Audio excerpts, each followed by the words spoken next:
Hello friends, today we take up module 9 of the paper 2nd. Let us now look at Raphael, the third of the great masters of Renaissance. His dates are from 1483 to 1520. Our intention with this chapter is to acquaint about Raphael's life and works and understand the influence his work had on the ages to come. Let us look at what we shall be learning in this module. Introduction. Early life in Florence. Madonna's Deposition of Christ. Stanza. Portraits. Cartoons. Workshop, architecture, printmaking, legacy. Introduction. Born 8 years after Michelangelo but died 44 years before him, Raphael, April c. or March 28, 1483, April 6, 1520, known as Raphael, was an Italian painter and architect of the High Renaissance. His work is admired for its clarity of form, ease of composition, and visual achievement of Neoplatonic ideal of human grandeur. Together with Michelangelo and Leonardo da Vinci, he forms the traditional trinity of great masters of that period. In his very short career span, he became the embodiment of the classical character of High Renaissance style, assimilating the forms and philosophy of classical antiquity. Though primarily a painter, it is very clear that he was a skilled architect, was clear in his appointment as overseer of the new St. Peter's. He was also a man of letters and hired scholars to translate Greek and Roman texts. Raphael was one of the finest draftsmen in the history of Western art, and used drawings extensively to plan his compositions. According to a near contemporary, when beginning to plan a composition, he would lay out a large number of stock drawings of his own the floor and begin to draw rapidly, borrowing figures from here and there. Early life. Raphael was born in small but artistically significant central Italian city of Urbino to Giovanni Santi, court painter to the Duke. His father gave him his first instruction in painting, and before his death in 1494, when Raphael was 11, he had introduced the boy to humanistic philosopher at the court. Urbino was a very important cultural center during the rule of Duke Federico da Montefeltro, and was visited by very talented men, including Donato Bramante, Piero della Francesca, and Leon Battista Alberti to his court. Urbino constituted the basis for all his subsequent learning.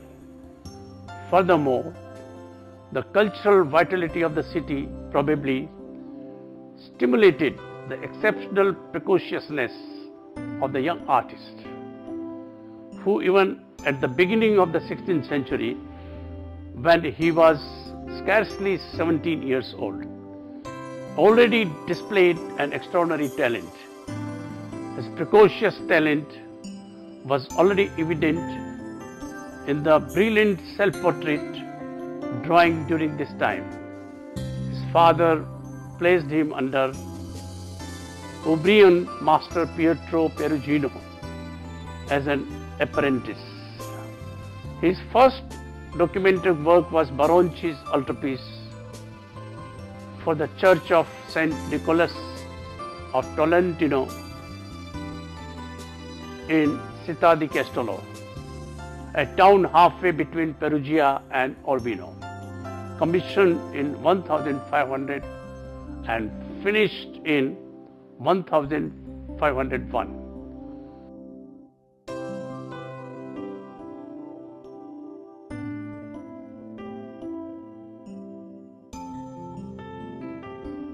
He also painted many versions of the Virgin and Child. In 1502, he went to Siena to help a friend to complete fresco series in Piccolomini library. In Florence, his stay in Florence from 1504 can be counted as second phase of his career. The first phase being his formative years at Urbino, and the third being his last 12 years at Rome. Raphael was influenced by major artists in Florence. But the most striking influence in the work of these years is the Leonardo da Vinci. Raphael's figures begin to take more dynamic and complex positions. And though as yet his painted subjects are still most tranquil, he made drawn studies of fighting nude men. One of the obsessions of the period in Florence. Another drawing is a portrait of a young woman that uses 3/4 length pyramidal compositions of the just completed Mona Lisa, but still looks completely Raphaelesque. Another of Leonardo's compositional inventions, the pyramidal Holy Family, was repeated in a series of works that remain among his most famous easel painting. There is a drawing by Raphael in the royal collection of Leonardo's Lost Leda and the Swan, from which he adapted contrasposto pose of his own Saint Catherine of Alexandria. He also perfects his own version of Leonardo's sfumato modeling to give subtlety to his painting of flesh, and develops the interplay of glances between his groups, which are much less enigmatic than those of Leonardo. But he keeps the soft, clear light of Perugino in his paintings. Madonnas. He built many versions of Madonna, including the Madonna of the Goldfinch, circa 1505, the Madonna del Prato, the Esterhazy Madonna, circa 1505 to 1507, and La Belle Giardiniere, circa 1507, are marked by the influence of Leonardo, who since 1480 had been making great innovations in painting.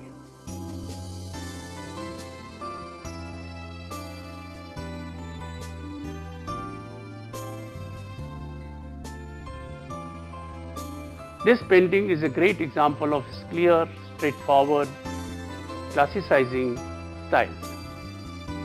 Raphael learned the Florence method of building up his composition in depth with pyramidal figure masses. The figures are grouped as a single unit. but each retains its own individuality and shape. Raphael, landscape, lakes, DaVinci's mysterious sfumato. Raphael also owed much to Leonardo's lighting techniques. He made moderate use of Leonardo's chiaroscuro, that is strong contrast between light and dark. And he was specially influenced by his sfumato, that is use of extremely fine and soft shading instead of line to delineate forms and features. Raphael went beyond Leonardo, however, in creating new figure types whose round, gentle faces reveal uncomplicated and typically human sentiments, but raised to a sublime perfection and serenity. Christ stands in the security of Mary's embrace as John the Baptist, his second cousin and playmate, hands him the symbol of his earthly mission. Mary observes his exchange from above, recognizing that it means the future sacrifice of her son. In contrast to the ambiguities of Leonardo's iconography and countered anxious figures of Michelangelo and Raphael's style is calm, harmonious and restrained. Deposition of Christ. In 1507, Raphael was commissioned to paint the Deposition of Christ. That is now in the Borghese Gallery in Rome. In this work, it is obvious that Raphael set himself deliberately to learn from Michelangelo the expressive possibilities of human anatomy. But Raphael differed from Leonardo and Michelangelo, who were both painters of dark intensity and excitement, in that he wished to develop a calmer and more extroverted style that would serve as a popular, universally accessible form of visual communication. Stanza. In 1508, when he moved to Rome, he was invited by new Pope Julius II to fresco what was intended to become the Pope's private library at the Vatican Palace. Stanza della Signatura 1508 to 1511 and Stanza de Eliodoro 1512 to 1514 were decorated practically entirely by Raphael himself. Stanza del Incendio 1514 to 1017, though designed by Raphael, were largely executed by the numerous assistants and pupils. The decoration of the Stanza della Signatura was perhaps Raphael's greatest work. This theme was the historical justification of the power of Roman Catholic Church through Neoplatonic philosophy. It contains the school of Athens, the Parnassus and the Disputa. Raphael was then given further rooms to paint, displacing other artists including Perugino and Signorelli. He completed a sequence of 3 rooms, each with painting on each wall, and often the ceilings too, increasingly leaving the work of painting from his detailed drawings to the large and skilled workshop team he had acquired, who added a 4th room, probably only including some elements designed by Raphael after his early death in 1520. The Disputa, showing a celestial vision of God and his prophets and apostles above a gathering of representatives, past and present, of the Roman Catholic Church, equates through its iconography and triumph of the Church and the triumph of the truth. In painting, Raphael has created a scene spanning both heaven and earth. Above Christ, surrounded by the Blessed Virgin Mary, John the Baptist, and various biblical figures such as Adam, Jacob, and Moses. God the Father sides above Jesus, depicted reigning over the golden light of heaven, and below Christ's feet is the Holy Spirit. Below, on the altar, sits the monstrance.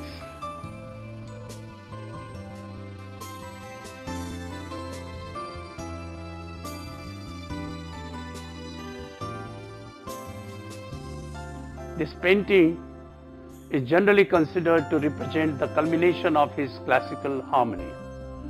Philosophers representing the leading schools of ancient Greek philosophy are assembled in a single unified compositional space.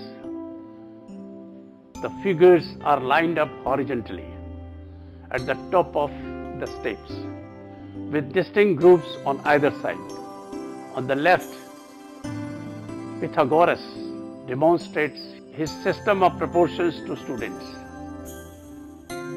Diogenes, who proverbially carried a lantern through the streets of ancient Athens in search of an honest man, sprawls across the steps slightly to the right of center.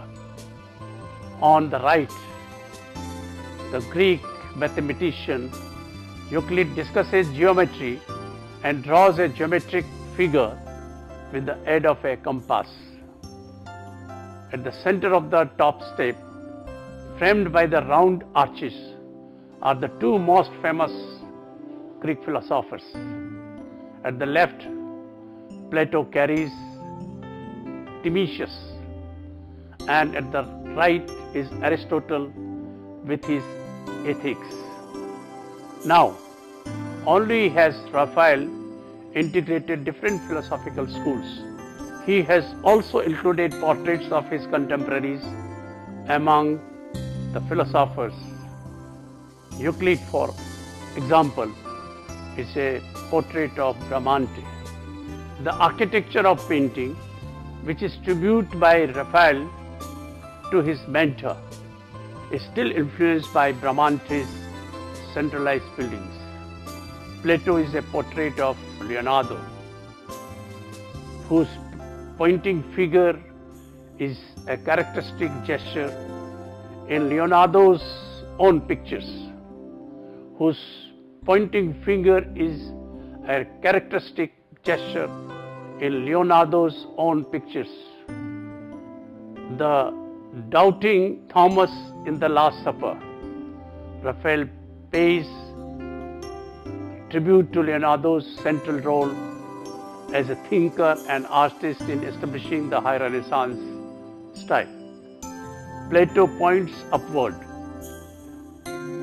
alluding to Platonic ideal and his notion of realm of ideas beyond the human mind. Aristotle, the empiricist, points towards the earthly space of the viewer, the brooding foreground figure to be left of the center, presumed to be a philosopher. Heraclitus is a portrait of Michelangelo, who was working on the Sistine ceiling while Raphael was painting the Naples apartments. On the far right, amid the crowd of geographers, is a self-portrait of Raphael, second from the right. Looking out of the picture, Raphael portrays Michelangelo and himself according to their respective personalities and style. Michelangelo is brooding, isolated and muscular, Raphael, who was known for his easy, sociable manner, relates freely to his companions and to the observer, and is painted in the soft restaurant style of his early works. By placing Leonardo at the top of the steps, Raphael sets him apart as if above the competitive rivalry that existed between Michelangelo and himself.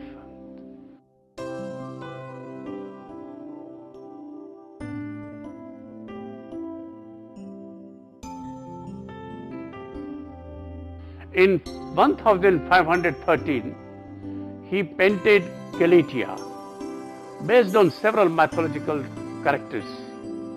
It shows Polyphemus, a one-eyed consort, to Galatea fleeing. The painting incorporates DaVinci's triangular composition, which shows how Raphael was being influenced by other artists. 2 years later, he finished another significant painting, The Sacrifice at Lystra. This work displays two men, Paul and Barnabas, journeying to preach the word of God. They end up in this town, and the town folk believe they are gods, but they heal a crippled man. Portraits. He also painted several portraits, including those of his own main patrons, the Pope Julius II and his successor Leo X. In the painting, the Pope is shown as a 70-year-old man, dressed in everyday official robes. His dark eye sockets are emphasized and forehead highlighted. Raphael has captured the Pope's intellect and his introspective nature, making the painting a psychological one than a conventional icon of power. Its oblique position and three-quarter length view are typical of the High Renaissance. Cartoons. One of his most important panel commissions was the Raphael's cartoons, now in Victoria and Albert Museum. A series of 10 cartoons, of which 7 survive, of tapestries with scenes of the lives of St. Paul and St. Peter for the Sistine Chapel. The cartoons were sent to Brussels to be woven in workshop of Pierre von Alist. It is possible that Raphael saw the finished series before his death. They were probably completed in 1520. He also designed and painted the loggia at the Vatican, a long thin gallery then open to a courtyard on one side, decorated with Roman-style grotesque. He produced a number of significant altarpieces, including the Ecstasy of Saint Cecilia and the Sistine Madonna. His last work, on which he was working up to his death, was a large transfiguration which, together with second Spesimo, shows the direction his art was taking in his final years, more proto-Baroque than Mannerist.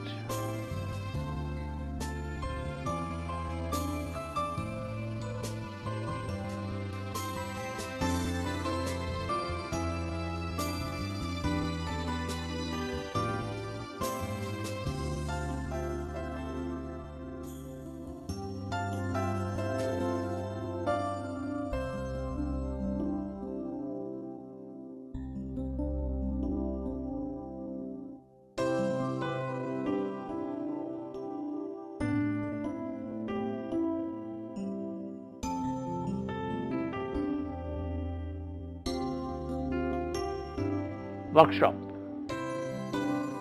By the end of his time, Raphael had a workshop of more than 50 pupils and assistants who became artists in their own right.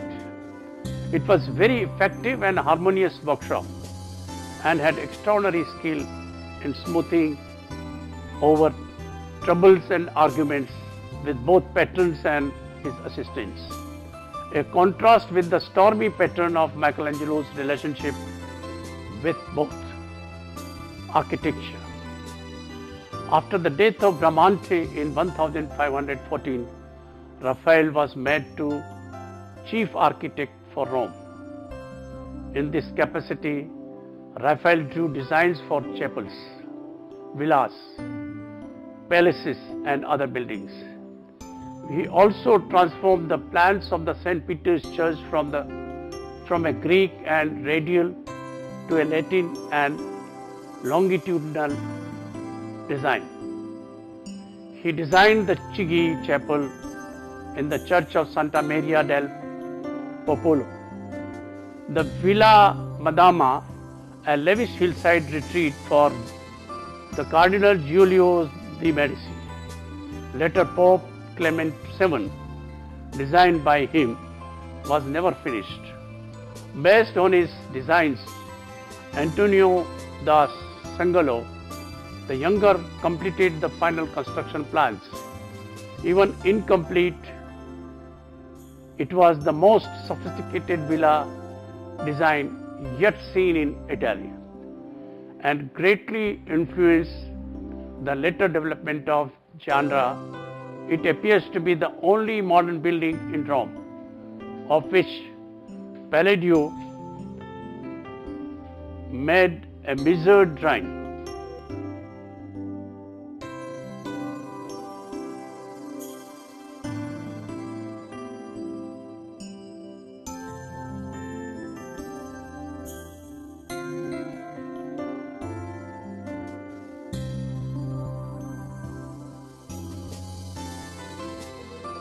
Printmaking. Raphael made no prints himself, but entered into a collaboration with Marcantonio Raimondi to produce engravings to Raphael's designs.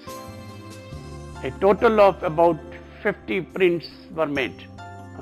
Some were copies of the Raphael's paintings, but other designs were apparently created by Raphael purely to be turned into prints. The excellence of this extraordinary man lay in the propriety, beauty and majesty of his characters. His judicious contrivance of his composition, correctness of drawing, purity of taste and skillful accommodation of other men's conceptions to his own purpose. Nobody excelled him in that judgment with which he united to his own observations on nature the energy of Michelangelo and the beauty and simplicity of the antique.